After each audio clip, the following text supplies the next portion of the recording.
నమస్తే అండి. నేను మీ అడ్వకేట్ మహేశ్వరి. లాస్ట్ వీడియోలో మీతో లివ్ ఇన్ రిలేషన్‌షిప్ గురించి టాపిక్ డిస్కస్ చేశాను కదా! సో, దాంట్లో కొన్ని అమెండ్‌మెంట్స్ మీకు నెక్స్ట్ వీడియోలో షేర్ చేస్తాను అన్నా కదా! So, that is why today this video. Live in relationship వచ్చేసి latest amendment Uttarakhand uniform civil కోడ్‌లో మనకు 2026 జనవరిలో ఈ అమెండ్‌మెంట్ ఇంప్లిమెంట్ అయింది. ఇందులో వచ్చేసి లివ్ ఇన్ రిలేషన్‌షిప్ స్టా మనం మ్యారేజెస్ ఎలా అయితే రిజిస్టర్ చేసుకుంటామో లివ్ ఇన్ రిలేషన్షిప్ కూడా అలానే రిజిస్ట్రేషన్ చేసుకోవాలి. ఇది మ్యాండేటరీ ఫీల్డ్. కొత్తగా వచ్చిన అమెండ్మెంట్లో ఇవన్నీ రూల్స్ పెట్టారు. ఇది వచ్చేసి కంపల్సరీ మ్యాండేటరీ రిజిస్ట్రేషన్ చేసుకోవాలి.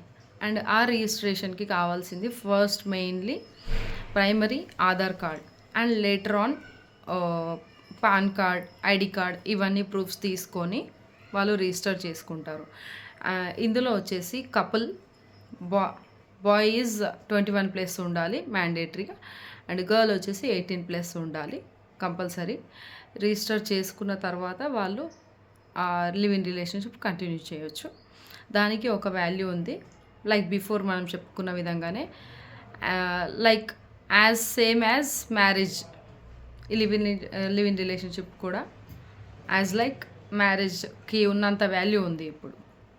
అండ్ దీనివల్ల ఈ లివ్ ఇన్ రిలేషన్షిప్ వల్ల వాళ్ళకి పుట్టిన పిల్లలకి మెయింటెనెన్స్ క్లెయిమ్ చేసే రైట్స్ ఉంటుంది. అండ్ వాళ్ళు ఇల్లెగిటిమేట్ చైల్డ్ కాదు, లెగిటిమేట్ అవుతారు. అంటే ఇల్లెగిటిమేట్ అంటే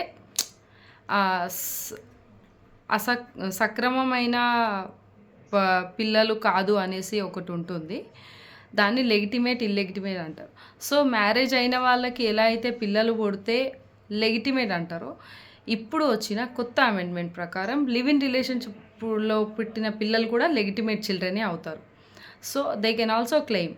and also that girl can claim the maintenance under domestic violence act 2005. ఇది వచ్చేసి ఇవాల్టి ఇన్ఫర్మేషన్.